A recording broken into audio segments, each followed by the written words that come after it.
Hello, podcast listeners. We know podcasts are a great way to catch up on a program that you may have missed on KSJE, and it's provided as a free service of this radio station. But you know, KSJE is now listener-supported, and so while you enjoy this podcast, we hope that you'll also take some time to join KSJE. Become a member today. It's quite easy to do. Just go to our website at ksje.com/support and pick the level of support that best matches your budget. Thanks again for listening. Here's your podcast.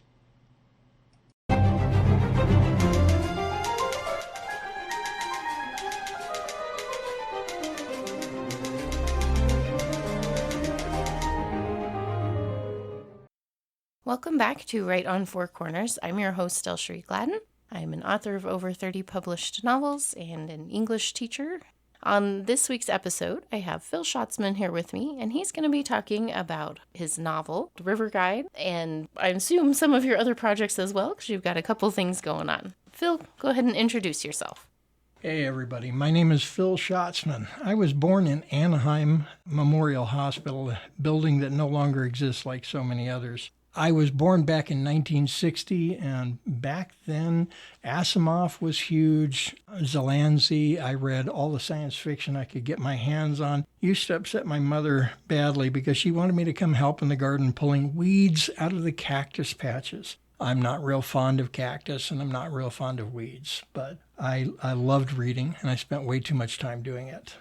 I also played the violin up through high school, and that's one of the many things when I graduated high school I put down and never touched again. Unfortunately, I also stopped reading. I got married, made a family, did all kinds of things that life involves, and I always wanted to write. I enjoyed reading so much, and I had so many ideas. So when I retired and moved out here last year, I had already started writing for about the year before that, and had a few ideas of things I wanted to pursue, but because of family genetics, and Native Americans as well as Europeans, French, etc., are all a part of my background history. So my first book, River Guide, was kind of, for me, a way of pulling all those worlds together. There's a European background to some of the characters coming here into the western United States in the mid-1800s. All of that exploration, breaking new ground, opening areas that hadn't been explored yet. Just trying to incorporate Native people as well as the militia that was here, all the different elements, and bring it together as a story that somehow also involved the spirit world. While I'm a born-again Christian myself, I recognize that there are many faiths that are all true and real. Even the Bible speaks to that. And so for me, it was a fun exploration in bringing the spirit world and the real world together in a way that is positive. I've never believed that evil rules and that good just has a day or two here and there. I feel it's the opposite, that evil is constantly struggling to have its way, but good wins out in the end. And in this particular book, that's part of the primary theme behind it, that no matter how hard we try to deviate from a good path, that good people can bring things back around. So from there, it was creating characters, creating personas for them. I found it very interesting to try and create personalities. I'm the only person on the planet that thinks the way I think. So creating a whole set of new people was very new to me. And yet that challenge was something I tried to incorporate and make a part of how I think about writing. I appreciated so many things. Like I said, Asimov to Delancey was my range. There was nothing I wouldn't read, particularly science fiction, no matter how dry other people thought it might be. I loved it. I lived in it. So this carried a lot into the fantasy fiction, the spiritual world, but it's also the real world where it affects in positive ways. That's why the first 2/3 of the book is a primary story to introduce the characters and how they become who they become. And then that last third is short little stories moving forward in time from that point, showing how in their new personas they can redirect not only mankind, but evil in the world and turn bad things into a positive. They don't always fix what's gone wrong, but they can fix the direction that negative is going so that it's now turned positive, which I think is true for all of us. If I've had my arm chopped off, it's gone, but I can move past it and learn to live without it. And I think that's a huge part of the story of this world. We have to learn to live with what we have, even through the worst of things. And that's part of what this story was trying to encapsulate for me. Well, I think you did a good job with that. You really do bring a lot of different elements into this, and we'll try to go through as many of them as we can in 30 minutes. But I wanted to start with your characters, because that was one thing that I noticed.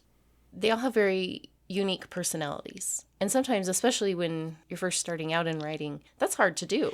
A lot of the characters kind of blend together and seem very similar. So creating those really unique individual personalities can be tricky. So what was your approach to doing that? How did you make them so different from each other? I really had to treat each person as if they were their own story. And then it's like a musical piece. Each instrument plays its own part. And when you put them together, they form a symphony. They come together to form the melodies and harmonies. And not everybody has a major part. And yet they all come together to make the music complete. So that was how I had to treat it, was looking at it. Not everybody had to be important, and not everything that everybody did had to be important. And yet the story has to keep your attention and keep you looking for that next page. How is this going to resolve, and what are they going to do now that they're here? So the idea of the characters was to be unique to their world where they start from. Of course, the primary character is somebody who's immigrating from Europe here into the United States. So there is no solidity. There is no foundation, but the foundation he finds is in his family that he's traveling with, and the foundation they brought with them from the cultures that they've been a part of. Between going to a Native American type culture for one character, an already established settler for another character, and then an immigrant, those three primaries were based on their own story or their own song, and just bringing them together and trying to make a melody with it. I like that approach. I like the explanation of that. That's a great way to look at it. Because I think that is something that at the beginning, as I was reading, you encounter the different characters kind of in their story. And at first, as the reader, you don't really know how they're going to all come together. So you do kind of follow them individually for a bit, and you're starting to get to know them and what's brought them to the point that you meet them in the story as the reader. And their personalities very much seem to be connected to their life experiences. Cherish is one of the characters, and she's kind of had an unusual upbringing that has influenced who she is, and you get to know her right off the bat, and you're kind of like, this is an interesting person. Like, what's going to happen with her? Because at first you don't really know where she falls on that spectrum of, in a broad sense, good and evil. Because she kind of has a few personality traits that you don't love right off the bat. And she could have gone either way, and I don't want to give away, her story. But she's an interesting one because as the reader, you're not quite sure what to think of her at the very beginning of the story. So she was a fun character to watch and see how she changed. Yeah, that was extremely intentional. That sets that, it's like a petri dish. We don't know what's going to grow. You put in the seed and you have no idea which direction it's going. She had a coarse start in life, as a lot of people do. And we develop walls, calluses, whatever ways of living with how rough life can be versus what we wish it would be. And she faces all those things. And then, again, not to give too much away, but she gets a lot taken away and has to make decisions about who she is. And that is a point of maturity a lot of adults have yet to actually do, and yet we see young people, very young people, that already know in life who and what they want to be. So this was kind of intended to be that, coming from the diversity that we all come from. You get to that point where you have to say, who am I? And that's, like you said, a question that a lot of people are struggling to figure out their entire lives. I see a wide range of that with my students, where some of them know where they want to go and they kind of have things as figured out as you can as a 14-year-old. I teach freshmen. And then you have these other kids who just are really still pretty lost and still trying to figure out just their first steps in life and what direction that they want to go. And that is really hard, especially when you start with not the most ideal upbringing, where you've experienced things that you wish, especially young people, never have to go through. But you can start making those choices and start trying to set yourself on a path. And that is something that you really highlight in this story, that what you choose in life is going to put you on a path and put you on a direction, and that you do have some control over that. Maybe not everything, but you can take what comes at you and you can decide what you're going to do with it and how you're going to react and how you're going to handle it. And that makes big changes in the way that the rest of your life is going to go. I did try to bring in that human element. There are obviously old people in the story and very young people, but the youth, that transitional stage, is something very personal to me. I know I struggled for a long time. I was in my 40s, even though I had been a machinist for more than 20 years. I was in my 40s before I realized I still hadn't really decided who I wanted to be. And because of that indecision, just make a choice and go. There are things that I could have done with my life that never happened, and things that did happen that I look back on with no regret. But if I had been forced down different avenues, I'm quite sure I would have made significantly different decisions, but I wasn't. So I responded to life as best I could. And carrying that kind of indecision and yet the need to make a decision is such a common story for everyone, no matter the age, that I was hopefully going to connect not only the reader, but the three primary characters, bring them together in a way that made sense for them to be together. It's an interesting relationship the three of them have. It's not what you would think or imagine. The direction it was going could have gone a lot of ways. Cherish in particular has a very unique outcome in the story, but it served her. And I wanted to stay with each persona throughout the story, that the core person didn't change, but their relationship with the world did. I like that. Yeah, I think that is something that, as a writer, can be hard to do, to not make, drastic shifts with your characters that don't necessarily make sense, that really throws the reader off when it's like, wait, are we dealing with the same person here? Sometimes that can be a hard thing to resist doing when you really want to take a character in a certain path and maybe it's not working with the story and you try to force it. And the reader can usually pick up on that and say, well, how come this character had such a drastic shift in life? Because as a human person, we recognize people really don't tend to do that. Like maybe a few exceptions where someone has a wildly impactful event that maybe changes a huge part who they are, what they're doing. But for the most part, we are who we are at our core, and we're going to respond in ways that make sense with who we are. And if there's a completely wild change in that, it doesn't strike people as true, and it doesn't strike readers as true either. It's what made it difficult for that last third of the book, which was just a series of short stories, creating each story with its own set of characters, people that fit into the world that they were in, but also had personalities that were suddenly interacting with these new personas, the old characters that are now new, and in some fascinating structures. One story involved cancer, and that came to me simply because I've had family members and good friends die from cancer. And that really pushed me in putting that short story together. When I was a child, I loved collecting butterflies. My neighbor was actually an entomologist for the county of Orange. So I got to see thousands of insect collections that nobody else really would have had an opportunity to see, and it really piqued my interest. So for a while, I dabbled in collecting bugs, and so there's a story involving that aspect. And all these things are actually little mirrors or images of part of my life, and yet it was to create characters, to create personas, to carry those forward in little short stories and have them all tie together and make sense was a challenge, but it was fun. Oh, good. Well, and it's kind of funny because I was just with my students yesterday, we were talking about text structure and why an author chooses a particular text structure and how it helps the reader better understand what their point is.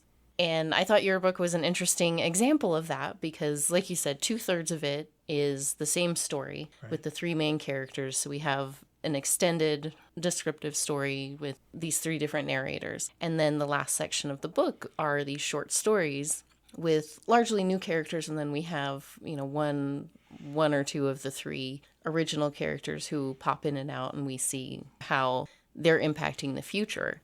And it was interesting to see. Actually, you don't see that very often. It's a different type of structure overall, but you're using known structures within the smaller pieces as well. And it was interesting thinking about that, preparing for the interview, because you do have a lot of intention in your structures that you choose to go with the longer story for 2/3 and then these individual short pieces that show the long-term outcome of the original story. So I wanted to ask you about how you chose to do that, what the overall concept was as far as bringing those together in that way. Because you could have rearranged it differently. You could have done some different things with that, but that was an intentional choice to go with that. It was, and it's due to something that's just standard in the industry, and it bothers me every time, and that's its intention. But we get to the end of a story, and we want to know what's going to happen next. And I just hate that feeling of not knowing, okay, everything resolved, and everybody's happy, and it's all come together, but that, this happily ever after thing, what on earth is that? And we never get to see or understand or feel that unless, of course, they do a sequel. And it's still usually the same main characters and just moving forward through something else.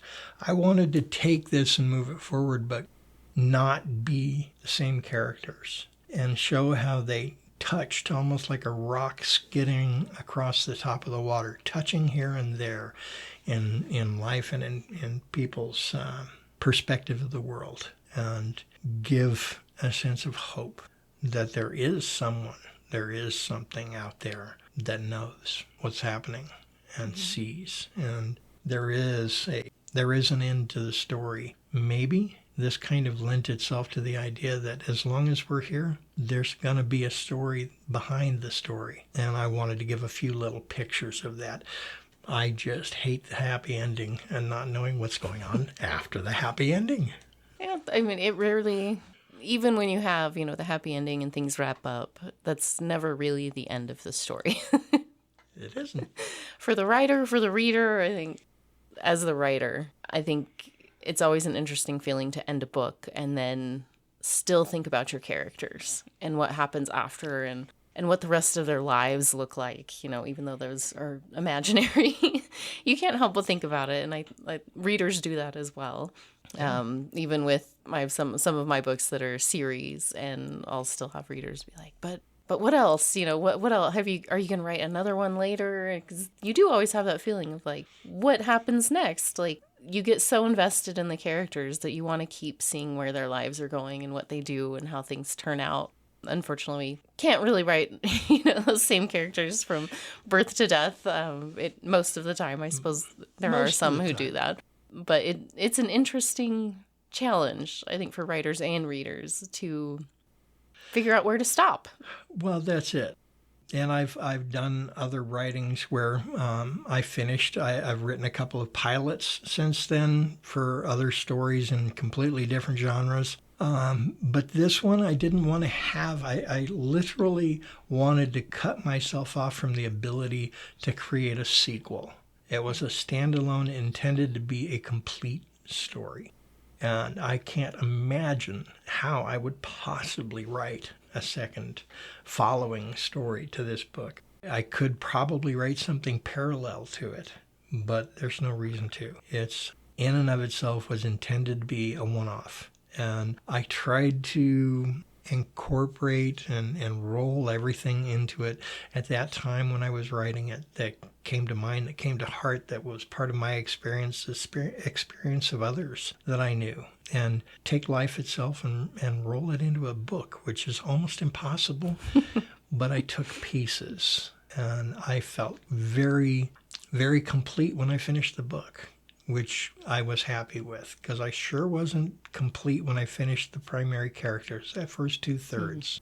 That was a stage setting, the longest stage setting in the history of writing, but it was still a stage setting. The after stories, those to me were from the heart.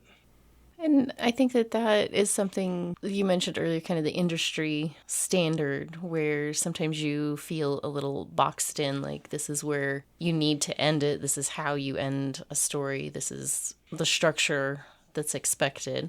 And you broke from that, which I'm always a fan of people trying new things within established ideas of how something should be. I think that can lead to really interesting things. And it gives the reader a chance to explore new styles and new structures as well. And as a reader, like, it caught me off guard a little bit because it was unexpected. Then it was like, oh, like, this is really nice to see these characters interacting, moving forward, and having some sense of the rest of the story. Like you said, like you still don't get this, kind of definitive end, because as the reader, you're kind of left with the impression like this continues, I'll continue to have an impact. But you do get that wider sense of the story, which was a really neat experience as the reader. To me, it felt like picking up a stone was the first 2/3, and then skipping it across the water. Like I said, it's just touching in the future, different lives in different ways. And that was the intent this time. I don't know what I'm going to do in further stories. I had started one that I did a pilot story on. It's called Opposite Ion, which is opposition with a dash in the middle. And the reason for the dash with ion is it's about a young girl, a savant coming up, graduating high school. Her field of intellectual study is not just science, but specifically energy.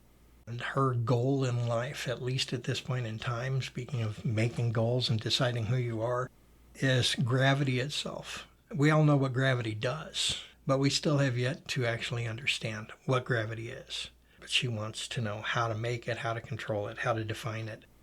She gets approached by a university because of her work that she's already published, and they're interested in her continuing her studies at their facility. Their facility is an interesting issue in and of itself, and they're not as above board and honest and forthright as you might want university to be. The university is only a tiny part of that organization. She ends up making a friend of her individualized teacher, professor, and gets involved with scientists from around the world. While she doesn't get to where she wants to get with discovering the root of gravity, she makes some leaps and bounds in technology. I wanted to avoid Star Trek oh so badly, and Star Wars and all of that. So it's a completely different kind of application of the energy that she has discovered and is working on with another female scientist. There's a little bit of the LGBTQ community type stuff in there. I wanted to feel comfortable with writing it. It doesn't bother me at all.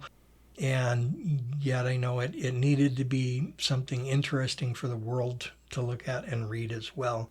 I don't always write to hit what I like. I'm one person, and I would like anybody that picks up this material and reads it, not only to be interested in the science, but also in the characters behind it. Mm-hmm. So this is my attempt at Asimov. Yeah. And I completed the pilot, so I edited it the 450 times that all of us do.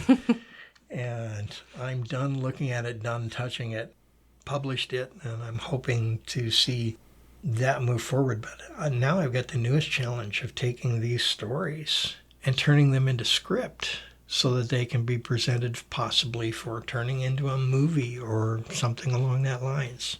And I'm taking on such a huge chunk for never having been a writer. I didn't do it my whole life. I have no formal education for writing. I had to buy a Grammarly program to teach me that I don't know English properly. So most of us don't learn those rules real well going through school. I am definitely seeing that with my students. Well, and things changed from when I was in high school. You know, we're talking 50 years ago, and now things have changed significantly. So trying to make everything come together, writing things the way the industry expects, and yet also carrying the heart of my story without corrupting it to a point just to match the language requirements. They're all challenges, but to me it's worth doing. I've loved the reading, and now I'm loving the writing. I was going to ask you, for someone who came to writing a little bit later in life, and you've kind of dived into a little bit of everything. I know you've done some poetry, looking at children's books, you diving into script writing, you've done long form writing, short form writing. You've really just kind of attempted to tackle all of it. I splashed. So how did you get started, and how do you recommend, someone else who's maybe wanting to try writing, hasn't done it their whole life, but wants to give it a shot? It's about passion. For me, I had a passion for reading. The stories took me to places and showed me things that other people could imagine with their minds, that my mind was still fresh and new and young, and I didn't have that kind of vivid imagination. So if you've got an imagination, write it down. Start with the ideas. I'd like to write a story about mermaids. I'd like to write a story about butterflies. I'd like to write a story about something. And then start just putting it together piece at a time. And pretty soon you realize you've got an outline for a book or a story. The children's poems for me was based on my love of Winnie the Pooh. I loved Winnie the Pooh growing up, but there was always only that first one. And then they came out with new Winnie the Poohs. And I was like, hold on, I can do that too. If I write one poem, which I did, as you know, the little otter that was afraid of the water, that's just a start. The otter can make other friends, can go to the ocean and see his otter cousins down there, the sea otters, and have all kinds of experiences. And so just this one little poem all of a sudden has turned into something that can take so many turns and become so many stories. And it's just a poem. But I wanted it to be something that a mother would feel comfortable reading to her 4-year-old as she's putting the kid to bed, and want them to calm down and have some fun dreams and help establish some of the things we do. This was an otter overcoming fear of the water. And so these little things that we grow as children are so important to them. And we as parents, I'm a parent, I'm a grandparent, we can help provide these tools to our children through these stories. So they're not just fantasy. Whatever grabs your heart and says, I need to be a part of this. Instead of watching the world go by, grab a pencil, grab a pen, a keyboard, a typewriter, and participate. For me, that was it. I just had to kick myself in the tail and say participate. And all of a sudden, I couldn't stop. Well, I'm glad you did. And I hope other people who are interested take that leap as well and just get going. You find resources and community along the way, and there's always help and support out there. But getting going sometimes is the hardest step, but I hope people take it. It's fun. It is. And you get to meet a lot of fun people along the way, too. Way. It got me back in school. I'm back in college here. I'm 63 back in college. That's just crazy. You never stop learning.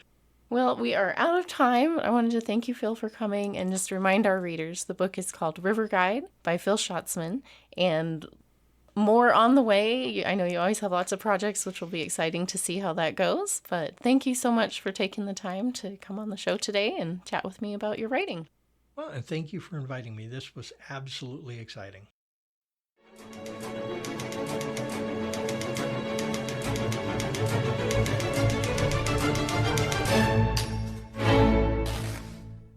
Did you enjoy that podcast? We hope that you did. And if you did, share it with your friends.